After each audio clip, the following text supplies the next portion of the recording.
paciente de 80 anos, internado há aproximadamente 15 dias no hospital, foi submetido a um eco transtorácico seguido de transesofágico para avaliação de regurgitação mitral excêntrica. No momento do exame, apresentava-se com pressão arterial de 93 por 58 milímetros de mercúrio. E aqui nós temos um paresternal longitudinal sem Doppler colorido e com Doppler colorido. Podemos aqui ver ventrículo esquerdo, ventrículo direito, aorta e átrio esquerdo. Nota-se já um aumento do átrio esquerdo e um seio coronariano dilatado. Com o Doppler colorido, podemos perceber que existe uma regurgitação mitral bastante excêntrica dirigida para a parede lateral, proveniente provavelmente da região mais medial da válvula mitral, sem nenhum acometimento mais sugestivo de prolapso nesta incidência, e uma regurgitação aórtica discreta.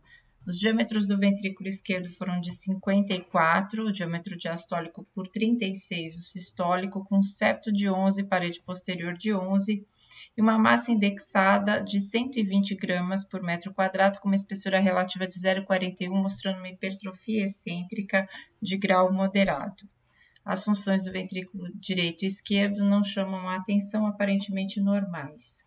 Aqui nós temos um apical 4 câmaras e um apical 2 câmaras, na chamada incidência comissural. Notamos novamente que existe uma regurgitação mitral acentuada. A janela apical do paciente era tecnicamente difícil, obtendo imagens que foram um pouco restritas, mas foi possível medir a fração de ejeção pelo método de biplanar de Simpson. O volume diastólico final foi de 102 ml, o sistólico de 42, com uma fração de ejeção de 59%, um volume indexado do átrio esquerdo bem grande, de 131 ml por metro quadrado, e um VD também dilatado, e o átrio direito com dilatação de grau acentuada, sendo o VD basal próximo ao anel de 47 milímetros. Foi possível fazer a avaliação desse jato de regurgitação mitral com medidas quantitativas ao transtorácico, que mostrou um orifício regurgitante de 0,58 cm², volume regurgitante de 77, fração regurgitante de 51, e no momento do exame, o paciente apresentava uma pressão sistólica da artéria pulmonar por uma regurgitação tricúspide moderada de 39 milímetros de mercúrio. Prosseguiu-se então para o eco transesofágico. Durante o eco transesofágico, por causa da sedação, o paciente apresentou em alguns momentos hipotensão, mas no momento da avaliação da regurgitação mitral, o paciente estava normotenso. Aqui nós temos uma janela de transesofágico média, com o átrio esquerdo, ventrículo esquerdo, e nós podemos ver que a mitral é espessada e apresenta uma regurgitação excêntrica dirigida para o septo interatrial. Então, provavelmente, procedente da região dos folhetos posteriores. Isso numa angulação entre 0 e 22 graus. Seguiu-se, então, para uma angulação de aproximadamente 60 graus, onde a gente tem a chamada janela comissural. Na janela comissural, nós temos a avaliação dos escálopes P1, A2 e P3.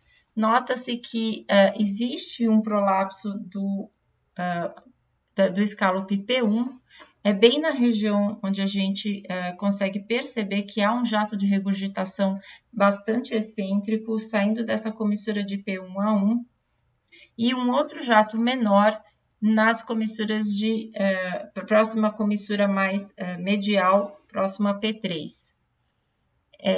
Não há ruptura de cordoalha nessa incidência. Fizemos uma angulação maior até 90 graus, nota-se então que tem realmente uma regurgitação mitral bastante excêntrica e dirigida para a parede mais medial, o que leva a se pensar que o prolapso é da região mais lateral, principalmente do escálope P1. Essa é uma incidência próxima aos 120, já com a aorta aberta, nota-se na região de P1 a 1, onde a regurgitação é mais significativa. Nas regiões onde existe o prolapso e a regurgitação mitral, quando estamos em P1, o tamanho do folheto posterior é de 8 milímetros e quando estamos em P3, o tamanho do folheto posterior é de 10 milímetros nas duas regurgitações mitrais, sendo que a maior é de 8 milímetros o folheto posterior e a menor de 10 milímetros. Foi, então, avaliadas as imagens de tridimensional. Aqui nós temos uma imagem em face do tridimensional, onde nós vemos do átrio para o ventrículo. Aqui é a região mais lateral, aqui é a região mais medial, com a aorta acima. Nota-se que na região que se viu maior regurgitação mitral, que é a porção lateral, pode-se perceber um prolapso comissural e uma indentação mais profunda em P1. Nessa região sai o jato de maior intensidade da regurgitação mitral. Para deixar um pouco mais clara essa anatomia, foi usada a técnica da iluminação e nós podemos perceber realmente essa comissura com um prolapso, é a comissura anterolateral, mas na posteromedial também existe um discreto prolapso e daqui sai o jato de menor intensidade.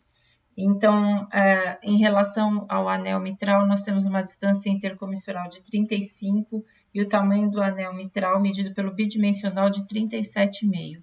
Então, a anatomia é essa, dois prolapsos comissurais, sendo o mais importante o anterolateral, com uma indentação na região do P1, da onde nós temos o maior jato de regurgitação. Para confirmar essas informações avaliadas pelo tridimensional, foi feita uma análise paramétrica da válvula e realmente nós podemos perceber o que está em azul é o que seria a formação de tenda, a mitral indo mais para a região do ventrículo. E nas cores mais quentes, como aqui seria o amarelo, é onde pode ter um possível prolapso. Existe um remodelamento da válvula por causa do tamanho do átrio ser muito grande, então essa regurgitação mitral ela pode ser classificada como mista de um componente atrial mais um componente de discreto prolapso das comissuras e da região do folheto P1. Foi feita algumas medidas por essa metodologia paramétrica. Aqui nós temos o tamanho do anel, o perímetro de 14 milímetros, a distância intertrigonal de 25 milímetros e uma altura de tenda que não é grande, de apenas 5 milímetros, dado que essa alteração geométrica é mais por causa do átrio e não do ventrículo.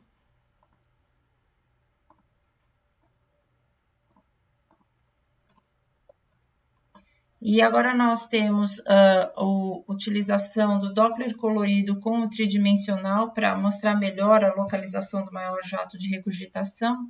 Essa é uma imagem em face do átrio para o ventrículo, um pouco lateralizada. Aqui é a região mais lateral do anel. E nós podemos ver que justamente daquela região onde tem a indentação e o prolapso comissural, o maior jato de regurgitação mitral acontece. E aqui, para realmente ver que é nessa região do prolapso comissural de P1 e da indentação, nós temos uma imagem ao contrário, uma imagem do ventrículo para o átrio. E essa aqui seria a região mais lateral, mostrando então o pisa que se forma dessa regurgitação mitral. Foi feita a medida da vena contracta pelo tridimensional. Essa é uma imagem em chamada flex slice, onde a gente aqui vê o tridimensional e aí a composição do bidimensional a partir do tridimensional. E nessa imagem transversa a gente consegue fazer a medida da vena contracta, que foi meio centímetro quadrado, muito semelhante à medida quantitativa que foi realizada ao ecotranstorácico. E para finalizar, outras informações que são importantes no paciente, esse é o apêndice atrial esquerdo do paciente com contraste espontâneo acentuado, uma velocidade bastante reduzida, menor que 25 centímetros por segundo, mas sem nenhum trombo.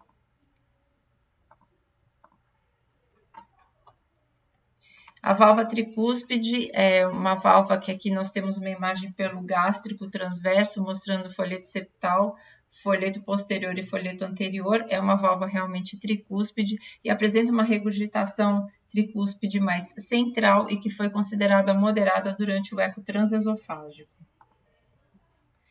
É importante citar também aqui a anatomia do septo interatrial. O septo interatrial mostrava um aumento da movimentação, no entanto, sem uma caracterização de aneurisma, e essa é uma imagem do bicaval com a cava superior, a cava inferior e aqui a região da fossa oval, sem nenhum impedimento anatômico, caso seja necessária uma punção transeptal. E, por fim, esse paciente apresentava uma dilatação da região da raiz da aorta, medindo 41 milímetros.